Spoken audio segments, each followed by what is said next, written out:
Hola, bienvenidos a Clínica Sume, nuestro canal en Instagram. Y hoy hemos concertado una cita con Diego Motos. Diego Motos es abogado del bufete Andrés Collado y vamos a llevar a cabo una entrevista sobre un tema que desde Clínica Sume nos preocupa particularmente y es el tema relacionado con el pacientes con COVID persistente. Yo apenas, antes de conectar con Diego, he sentido un poquito de curiosidad al respecto de las estadísticas y cuál era el planteamiento a fecha de hace un mes, ¿no? Por parte de la SEFAC, por ejemplo, que es una sociedad farmacéutica comunitaria, hay diferentes estadísticas, y se planteaban cerca de 1 millón de afectados de COVID persistente en España. Diego, bienvenido. ¿Qué te parecen estas cifras? Hola, ¿qué tal? Bueno, a ver, yo también he estado investigando un poco sobre este asunto, ¿vale? Durante los 2 primeros años de pandemia, por la Organización Mundial de la Salud, se calcula que aproximadamente en Europa hay 17 millones de afectados por esta patología. Eh, la COVID persistente, pues evidentemente es una digamos, sería una subpandemia dentro de lo que ya hemos venido viendo con por desgracia, la situación que hemos vivido del SARS-CoV-19, ¿vale? Están empezando a aparecer ahora los primeros casos. Comentaremos ahora un poco lo que es las resoluciones administrativas a las que yo he podido tener acceso, ¿vale? Evidentemente, lo que viene a ser resoluciones administrativas es mucho más difícil de obtener que lo que es la jurisprudencia, porque evidentemente son resoluciones que dictan las direcciones provinciales del INS de cada provincia o de capital de provincia, y entonces es mucho más difícil enterarnos de cuál es el porcentaje de concesión que se está haciendo o de éxito de que los pacientes están teniendo a la hora de reclamar en vía administrativa esta situación. Así que ahora también comentaremos la reciente sentencia del 15 de diciembre de 2022 de un juzgado de lo social número 2 de Bilbao, que es la primera, es pionera en este caso, ¿vale? Yo entiendo que va a haber, a partir de esa sentencia, va a haber muchas más. Lo que pasa es que también ahora tenemos la problemática, dentro de lo que viene a ser la Administración de Justicia, de que, como muchos ciudadanos pues, sabrán por las noticias, los letrados de la Administración de Justicia, que serían, digamos, dentro de la escala funcionarial de un juzgado, la segunda más alta detrás de jueces, ¿vale? Pues están en huelga indefinida, y eso está paralizando muchos procedimientos, muchas resoluciones, y por lo tanto pues también hace que evidentemente el número de casos no sean conocidos, porque habrá muchas sentencias que estén puestas pero que no se han podido publicar por esta circunstancia de la ¿De qué huelga. contexto, Diego, estamos hablando? Es decir, ¿por qué estamos llegando ahora mismo a estos extremos que las personas tengan que estar yendo ante la ley para poder presentar su situación? ¿De qué estamos hablando? ¿Cómo se encuentran estas personas clínicamente? Me preocupa. A ver, vamos a ver, aquí en un primer momento hay que hacer referencia un poco a lo que viene a ser las patologías más comunes que yo he estado observando, tanto en las resoluciones administrativas que han salido sobre todo fundamentalmente a través de prensa, ¿vale? Como así como en el juzgado al que hacía referencia, el juzgado de lo social número 2 de Bilbao. Normalmente las patologías suelen ser graves en cuanto a que se habla de mareos, siempre son fatiga, pérdida de la capacidad de concentración, pero fundamentalmente es, sobre todo, yo por lo que he estado viendo, es la fatiga. Es gente que dice que simplemente del hecho de levantarse y hacerse el desayuno siente una fatiga muy grande, taquicardias, ansiedad. Evidentemente, todas las personas también se está pasando a la salud mental, porque lógicamente personas que no pueden realizar su día a día, algo tan cotidiano como pueda ser vestirse, salir a dar un paseo o cualquier circunstancia, evidentemente te afecta a nivel psicológico, ¿vale? El problema que yo me estoy encontrando fundamentalmente, ya no solo con el tema de la COVID persistente o long COVID, como también se conoce, sino en general con cualquier patología que tiene que ver con las prestaciones a las que ahora haremos referencia, que son fundamentalmente la incapacidad total, absoluta o gran invalidez, es que la administración se está mostrando muy reticente o los tribunales médicos con los que cuenta el Instituto Nacional de la Seguridad Social se está mostrando, salvo en casos excepcionales y especialmente graves, se está mostrando muy reticente a conceder prestaciones. Yo entiendo que esto fundamentalmente se debe a una falta de recursos, evidentemente materiales, por parte de la Administración para hacer frente pues, a la demanda ya no solo de prestaciones de desempleo, incapacidades temporales, nuevas prestaciones que se han ido sacando ahora, como pueda ser, por ejemplo, recientemente todo el tema del mínimo vital. Entonces, pues yo creo que fundamentalmente es un problema de falta de recursos materiales. Y también yo creo que aquí fundamentalmente la administración, yo creo que también está jugando con una situación que es clara y es que personas que, por ejemplo, pues, estén pasando una situación delicada a nivel económico, no puede quizá acceder a los recursos o cuando va a ver a un abogado, pues cuando le explican el procedimiento a seguir, el tiempo que va a llevar, el costo que va a tener para el cliente, pues hay mucha gente que creo que se rinde antes de interponer por el desgaste que ya tiene acumulado y por el desgaste que le va a suponer este procedimiento judicial, tanto a nivel anímico como a nivel económico, lógicamente. Es un tema grave lo que estás comentando porque todo lo que relatas tiene relación con un proceso de neuroinflamación, ¿no? Que sucede en el cerebro que hace que las personas no puedan tener una conexión coherente con el medio, con la realidad del día a día. Es decir, esto que parece, no, que mira, que es que me despisto, es un despiste que no me acuerdo qué cené ayer, ¿no? Es un proceso que realmente yo lo he vivido con pacientes aquí en las clínicas con procesos de neuroinflamación muy potente, muy agotador, que les limita, les incapacita literalmente en su desarrollo de una vida normal, ¿no? Sí, vamos a ver, aquí fundamentalmente yo, ya te digo, por los casos que he estado un poco analizando y estudiando, ¿vale? La COVID persistente, a ver, actualmente se considera que hay aproximadamente unos 200 síntomas que tienen que ver o que se derivan de esta patología. Normalmente son procesos largos. También me he encontrado gente que se ha vuelto no adicta, pero que sí que siente la necesidad de estar continuamente con oxígeno, ¿vale? Porque siente la sensación de que se ahoga, esa fatiga le lleva a taquicardias, a problemas respiratorios. Hemos encontrado también el problema de inflamaciones pulmonares, se les quedan ciertas cicatrices en los pulmones.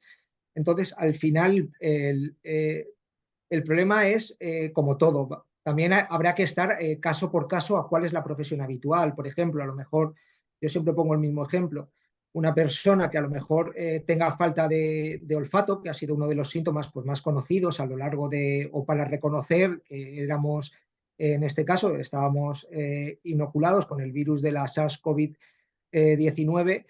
Claro, una persona normal a lo mejor la pérdida del olfato no le afecta, pero si su profesión tiene que ver con la manipulación de ciertos productos químicos, pues a lo mejor ese olfato sí que esa pérdida de olfato permanente sí que le podría afectar lógicamente a la hora de llevar a cabo su profesión u oficio habitual.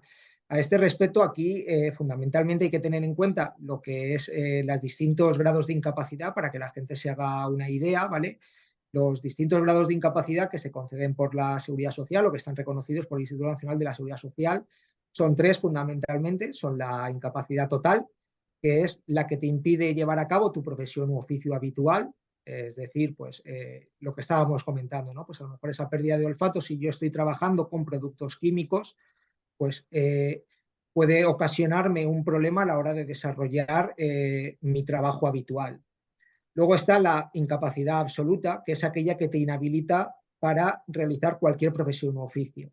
En este caso, pues la sentencia explica muy bien, la sentencia del juzgado de lo social número 2 de Bilbao. Esta persona, entre otras patologías, pues tenía fatiga crónica, había entrado en un proceso también con psicólogos y psiquiatras porque pues bueno, no podía, por desgracia, llevar a cabo acciones tan cotidianas como salir a dar un paseo, sentía agotamiento, sentía taquicardia, sentía que le faltaba el aire, lo que pues le derivó también le llevó a un proceso también de depresión, ¿vale? Y luego está la gran invalidez. La gran invalidez, yo por norma general, son casos ya sí que sí muy extremos porque es como la total, es decir, te inhabilita para cualquier profesión o oficio, pero es que además necesitas la ayuda de una tercera persona.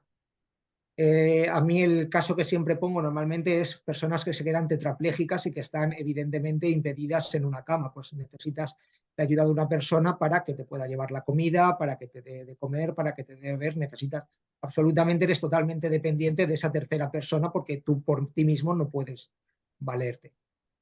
Y Y esas son un perdóname, poco. Diego, ¿hay gente, has llegado ya, se conoce gente con ese nivel de sintomatología ya? A ver, COVID. de gran invalidez, dices, hasta llegar a una gran invalidez, no. A ver, yo hasta el momento he tenido conocimiento de 4 resoluciones administrativas dictadas por la Dirección Provincial del Instituto Nacional de la Seguridad Social. En una se reconoce, es un caso que ha salido en la prensa, es una trabajadora de un hospital en Cantabria, creo recordar que es. A esa señora se le reconoció una incapacidad absoluta en vía administrativa, es decir, que le inhabilita para realizar cualquier profesión u oficio. Esa invalidez se le reconocería hasta que cumple la edad de jubilación, momento en el cual tiene que optar por una de las 2 prestaciones, o bien la de jubilación o bien la absoluta. Y luego he tenido conocimiento también a través de prensa de 3 resoluciones dictadas, estas no sé dónde son, en las que se reconoce una incapacidad total para su profesión u oficio habitual. En el juzgado de lo social número 2 de Bilbao, el reconocimiento que se le reconoce a este señor, la incapacidad que se le reconoce es un celador que trabajaba en una clínica privada y se le reconoce una incapacidad absoluta. Es decir, no se va a poder ejercer ninguna profesión u oficio el resto de sus días porque, pues bueno, sus patologías, como comentábamos, aparte de la fatiga, la depresión, era falta de concentración. Entonces, la sentencia un poco lo que dice, recogiendo jurisprudencia del Tribunal Supremo, es que a nadie se le puede obligar a trabajar en una situación o con una obligación que exceda de él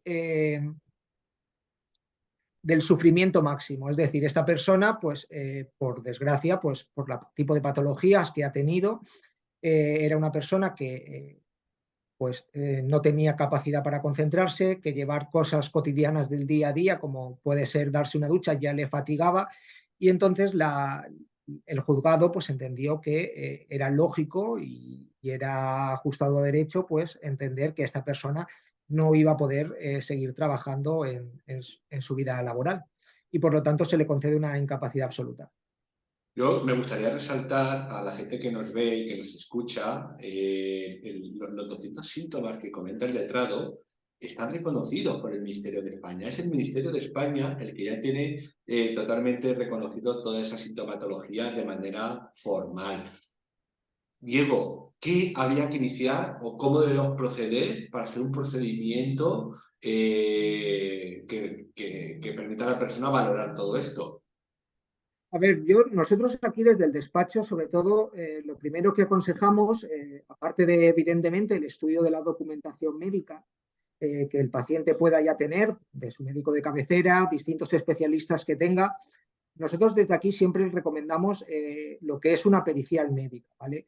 Que un perito médico formado, evidentemente, valore esas circunstancias, esos informes médicos y que nos diga o si nosotros a ver, la jurisprudencia o los juzgados muchas veces con las periciales médicas, es verdad, o con los peritos de parte, es un poco eh, cuidadoso porque se sobreentiende que si yo estoy pagando a un médico o a cualquier perito, el perito siempre va a ser favorable a decir lo que yo quiero.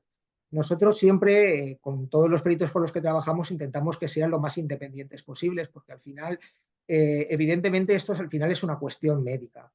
Entonces, lo primero es valorar las posibilidades de éxito con un perito médico Desde el despacho así lo hacemos habitualmente para conocer si las posibilidades son reales o no, porque aquí de lo que se trata es de poder ayudar a las personas. Desde mi punto de vista o desde el punto de vista de este despacho, lo que no queremos es implicar o dar falsas esperanzas a los clientes. Es decir, los clientes tienen que conocer cuáles son, evidentemente el riesgo de éxito no se puede garantizar al 100% porque al final no depende única y exclusivamente del letrado o de una cuestión jurídica, es más una cuestión médica. Entonces a nosotros nos gusta siempre desde ese aspecto ver la posibilidad con un perito de que nos diga pues si esas patologías él entiende que son incapacitantes para, ya sea para su profesión u oficio habitual o ya sean para cualquier profesión u oficio. Luego hay que tener en cuenta que yo, en mi humilde opinión y en mi humilde experiencia, siempre es mejor, ¿vale?, iniciar un procedimiento de este tipo siempre iniciando previamente una incapacidad temporal. La incapacidad temporal normalmente pues, es una baja que te da el médico de cabecera, se te da una prestación por el plazo de 12 meses que son prorrogables por otros 6 meses.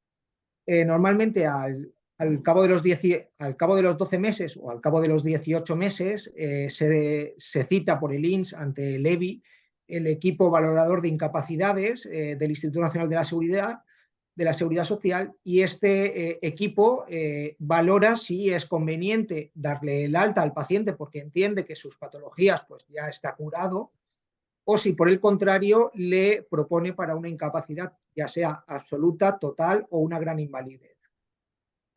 Mi humilde opinión y experiencia, como ya digo, es que siempre es mejor iniciar una incapacidad total o absoluta desde una situación de IT a iniciar directamente una solicitud de incapacidad total o absoluta sin haber pasado por IT.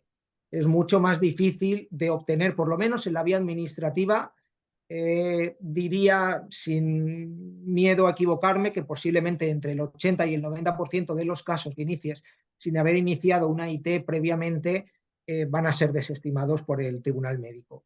Y una vez el tribunal médico valore ese alta o la no concesión de una incapacidad, el procedimiento es el siguiente. En el plazo de 30 días hábiles, es decir, descontando sábados, domingos y festivos, ¿vale?, tú tienes que interponer ante el Instituto Nacional, ante la Dirección Provincial del Instituto Nacional de la Seguridad Social, una reclamación previa diciendo que no estás conforme y que solicitas que se te evalúe nuevamente y si tienes informes médicos nuevos que no han sido tenidos en cuenta a la hora de concederte ese alta o la no concesión de esa incapacidad, aportarlos. Normalmente la administración tiene un plazo de 6 meses para contestar a esa reclamación previa, siempre contestan vía carta certificada que se manda al domicilio solicitado o puesto por la reclamación previa por el paciente y se le concede o se le deniega. Y luego, posteriormente, si se le deniega, evidentemente acudir a la vía judicial, interponer demanda ante la jurisdicción social y esperar a que se dicte una resolución, se celebre un juicio y se dicte una resolución.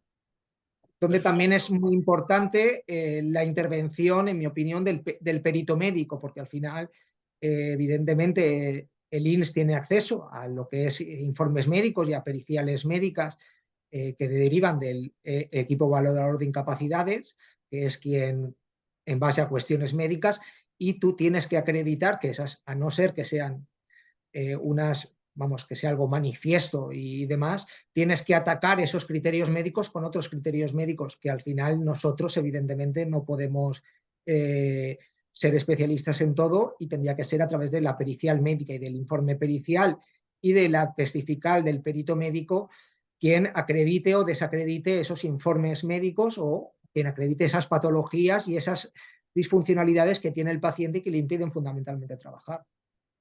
Qué bueno. Pues, letrado, la verdad que creo que ha quedado todo bastante claro. Yo quería comentar a quien nos oye, a quien nos ven en este programa de Clínicas UME, que Clínicas UME ofrece, bueno, colabora con el bufete Artés Collado de manera conjunta con nuestro departamento médico, pericial y forense para poder ayudar a las personas que de alguna manera se encuentran dentro de lo descrito por Diego en todo este contexto de la COVID persistente, ¿vale? Es nuestro afán el poder llegar a todas aquellas personas que tienen este tipo de situación, que están viviendo francamente mal. Y desde Clínica Sumed pues ofrecemos este departamento que colabora directamente con el UFE. Diego, no sé si para concluir o para cerrar nos quieres contar algo más. No, la verdad es que, a ver, un poco lo que, vamos a ver, luego una cosa que siempre a la gente le preocupa, ¿vale? Lo que pasa es que, a ver, ahora mismo hablar de cifras, ¿vale? Al final es un poco, claro, la gente a la hora de iniciar un procedimiento judicial también quiere saber cuál va a ser su ganancia, ¿vale? Es decir, tú puedes saber los gastos que te va a suponer, el desgaste emocional y de tiempo que vas a tener, pero quieres saber también un poco cuál es el beneficio o cuál es la cuantía de la prestación que puede obtener. A mí, en este caso, ¿vale? Habría que estar a distintas cosas, ¿vale? Entonces, sería muy laborioso poder explicarlo, pero fundamentalmente hay que tener en cuenta si es una incapacidad en función de los distintos grados de incapacidad, ¿vale? Y luego también de si se considera accidente de trabajo o enfermedad común. A este respecto también hay que hacer, para que la gente lo sepa, pues porque a lo mejor, aunque ha salido en prensa, hay mucha gente que nos está escuchando hoy que pueda no saberlo, es que ya el personal esencial y fundamentalmente en sanitarios, ¿vale? Que se han visto afectados por infecciones mientras desarrollaban o luchaban contra la pandemia, hay muchas resoluciones judiciales que están reconociendo que todas estas personas tienen se considera esta COVID persistente o long COVID una enfermedad profesional. Ya no sería una enfermedad común, sino que sería una enfermedad profesional, lo que también implica, ¿vale?, que a la hora de obtener una prestación, la base regulador, el porcentaje que se va a aplicar sobre la base reguladora sea superior. Así que simplemente decirle a la gente que nosotros aquí, una vez puesto en contacto con UME y si están interesados en conocer, nosotros normalmente lo que es la visita, o yo por lo menos no estoy cobrando la visita, ¿vale? Podríamos hacerle un estudio en función de su profesión habitual, en función de su base reguladora, de cuánto sería exactamente la prestación o la cuantía de la prestación que obtendría para que así también pueda ponderar si está dispuesta a asumir ese riesgo, tanto en tiempo como económico, que le podría suponer el pleitear contra la administración, primero en vía administrativa y luego en vía jurisdiccional. Efectivamente, también desde Clínica Sumed informamos que podemos hacer ese primer informe también médico con capacidad de dar a la persona el conocimiento de si tiene posibilidad desde un punto de vista clínico, junto con el informe también o el asesoramiento del gabinete de abogados, también podríamos elaborar ese informe con el cual la persona sabe si debe de continuar adelante, si tiene posibilidades o si no tiene. Diego, pues se nos termina el tiempo. Te quedo tremendamente agradecido por el tiempo que nos has dedicado, por esta información maravillosa que nos has compartido, tan estructurada, tan técnicamente perfecta y trabajada. Y nada, seguimos en contacto y te quería dar las gracias.